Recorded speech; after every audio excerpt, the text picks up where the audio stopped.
any additional information is to buttress some other type of investigation, and you trying to pull the legislature into something that's, I think, within the purview of some other agency that you guys don't want to deal with. Why you don't go and deal with it? That's you guys, come on.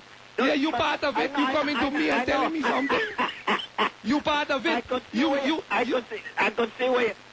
see where your fingers are pointing, but that's all right. No, but you guys, because you know what? Whoever sent the thing on Facebook, it had another call about this. I mean, why are we talking about this? Why? Apparently the public. Which public? The people who elected you and all others. No, the guy that called earlier said they'll never vote for me. Well, I don't know. Maybe this is a good reason why. No, because your position on this issue. Position on what? You don't want to look into something that the public have concern with. But let me move on to something else, because listen, carry it someplace else. I ain't in that. We disagree. Not disagree. Let me say something else. Why?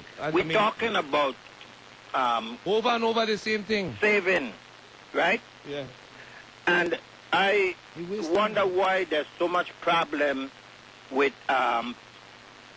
consolidating or moving the total financial waste agency, sometimes called the Waste Management Authority. The total financial to me, the consolidation would save a lot of money. But let me give a suggestion. Okay. I strongly believe, I agree that the people on the Casino Commission should be paid well, and for the reasons, you know, they should come be bribed, etc., easily. I could understand that. But paying them 100,000 and them that kind of money, they don't own their keep. The what? They don't own their keep, and there's only one casino. Exactly, here. one casino in all these years, and you're going to tell me we're going to spend all this money. This is where we can say, why don't we put all gaming activities, lottery, racetrack, the casino, everything under one. Under one. Okay. Whether you have to rename it, you know, the Gaming Commission or the Casino and Gaming Commission or whatever. Okay.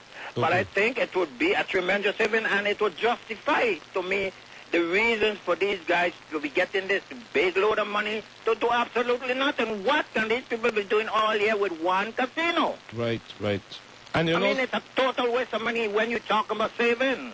Well, let me say this to you. It's something that we were discussing when the Casino Commission came before the Finance Committee. Budgetarian? Yeah. Okay. Okay. You're talking about broadening the scope of the commission. Right. Yeah. And so let me do this for you. Let me go to the next call about beef. Yeah. The legislature in a papi show, you know. It's a serious Well, that's why you should get serious and do what is necessary. Okay. I can't decide, man. Okay, good. Okay. Take care of yourself. Okay. And you don't know that beef is the like to raise and no, but I understand. But he cannot realize the legislature is not a papi show. That just because some people have an agenda and want to do something, you just go and act like that. Okay? Please, man, I got to be serious about things, man. Some allegation on Facebook and calling crime and picture and so. This is thing for reality show and so. And if you're really serious about it and you think a crime has been committed and you think you have additional info, carry it to the right agency. They got FBI and CIA that investigate these things. Carry them and say, yeah, we got this and this is it. Carry it there. Don't try to make the legislature a papi show because we can't act on it. I think what they need to do right now is find out where the information went. Where the information went from the last hearing. So these people have these allegations or new information. Everything was passed down to the U.S. Attorney General's office. Yeah, well then go there. There is where you need to go. You go there. Come on, man. Don't try to pull us into that. We did discussing this thing over and over. And it's ridiculous because we got serious things to deal with. And if you really want to seriously deal with that, carry it to the U.S. Attorney. We don't need to entertain that anymore. No, man. You know what I mean? Come on, man. We got other issues to deal with. So carry it if you're serious about it. If the public has a serious concern, carry it to the place it belongs to go. Okay? Thank you. Good morning, Carla. Okay. Morning. Good morning. Yes. First, I'd like to know when do you think the unfunded liability is going to be paid to the IRS? Good question. The issue of the unfunded liability, which is a continually mounting debt, was initially addressed in Act 6905. And let me point out to you that when the GRS brought a revision bill to the legislature, the GRS was trying at that time to address the unfunded liability. In that bill that was passed, and most people only know about the raises for the senator, there was authorization to borrow $600 million. That's before you borrow for Diageo and before you borrow for $500 for operating expenses to deal with the unfunded liability. It was never done. Now the government don't have a capacity to borrow really. So that the only way I could see GRS being dealt with is through a composite of various types of things, investments, a special increase in the contributions, reductions in the type of benefits, a tax, and maybe some type of leveraging that GRS could do. But it can't be solved with one lick kill dick anymore. That went out with 6905 when the money wasn't borrowed. Now we got to do a composite of things to deal with GRS, okay? Okay, because the retirees, some of them are not getting the right pay. I know. And you know something?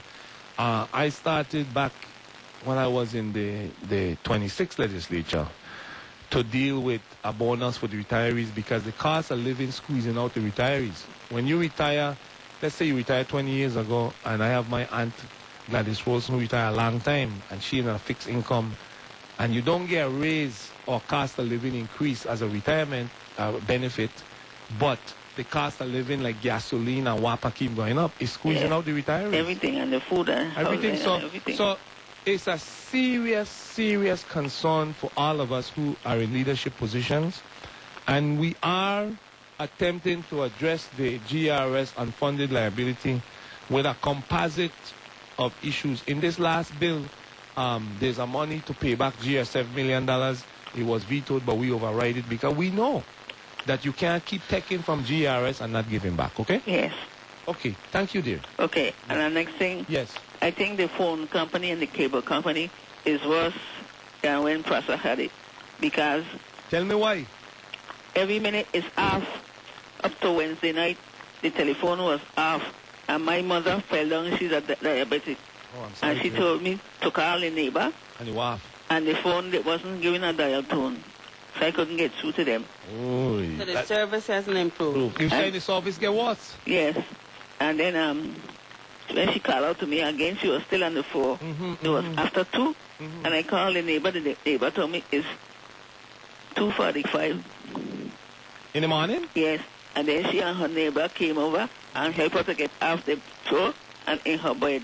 Yeah. Well, she's okay now, right? Yes, she went to the Thank hospital. God for that. Okay, And then the next thing I have is when are the times numbers or lettering going to be put up, especially in Calhoun.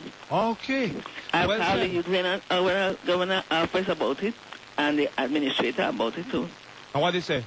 They just say they're working on it. Yeah, keep calling them though. Keep behind them because that's a function that's absolutely necessary for safety, security, and just a sense of knowing that your community is being addressed with things that are supposed to happen. Yes, because I live in Calhoun, and they have a lot of different dot roads. Yes, and you have to tell them, go down this speed bump, go up 5 speed bumps from by this yellow house and this green house and this white house for the fire, the ambulance, and...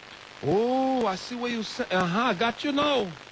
Yeah, because then giving directions to people who might need immediate it's hard to find the house. Yes, immediate and direct access to the house. By law do it, and that's what she's saying, that the people that ain't complying with the law. Yeah.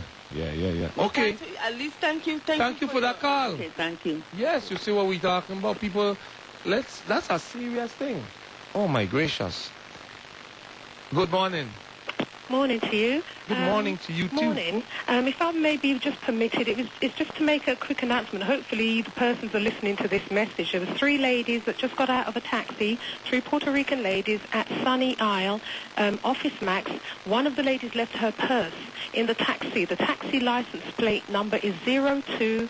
It's a light grey metallic taxi with a single dark red maroon line going through the middle and dark red maroon bottoms of the taxi. Her ID's in there, photo ID, social security number, date of birth. It's 2 elderly ladies, and one of the ladies was a young girl, about 22, 23, with a young baby. So hopefully they're in Sunny Isle, in one of the stores, listening to this message. You've left your purse inside that taxi. He did not give me his phone number, but the license plate's number is 0203 Puerto Rican ladies, and the name that I picked out was Miss Gonzalez. Okay. So hopefully she will hear this message. Thank you very much. Thank you very much. Thank you. Thank you. Bye-bye. Bye-bye. That was wonderful. I want to announce that my daughter, Maya Russell, is recognizing today at 3 o'clock at the bandstand in Frederiksted. Not the bandstand, the clock tower. National Dance Day. And she's inviting people to come out and dance. And they're doing it. She's 10 years old and she make her own flyer. She thought that she sees so much dancing on TV that there's a National Dance Day. And any of you young people or older people want to come out and do a little dance, and my daughter says she's sponsoring something for National Dance Day. 3 o'clock at the clock tower. You know, Senator, there's an issue that I wanted to bring to the forefront before we close, because it bothered me to know that, you know, within the context of crimes in our schools, and I know there's a law that says that if you sell drugs within a certain feet of a school, that it's a crime to do that. And we have a trial that's going on this week, a murder trial, where school children actually witness the whole crime taking place from, maybe they weren't in clear view, but they heard and they saw the beating, and eventually they heard the gunshot of the individual that was murdered at the Evelyn Williams School. And I just want to say, our community and our society and our lawmakers have a responsibility to protect our children.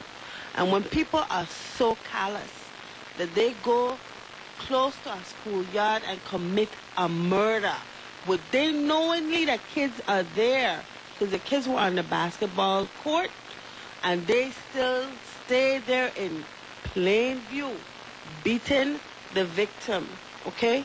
Beating the victim and ultimately taking him into the bushes and shooting him and murder him. What a traumatic effect this have had on our young children. And I say that to say that, you know, I really think that we have gone to the heights of criminal activities here, when people don't care what they do in front of children. Right, and that is why I urge anybody, the people with whatever you think might involve any criminal activity, carry it to the proper agencies. Carry it and be diligent about it. If you really believe, be serious about it. Be serious about taking things to people who could act, enforce, investigate, and do the right things. The sad part about it is that we make everything a circus and radio and talk about people and degrade people and say bad things about people, instead of really dealing with serious things like what you just mentioned. The crime situation is way out of control.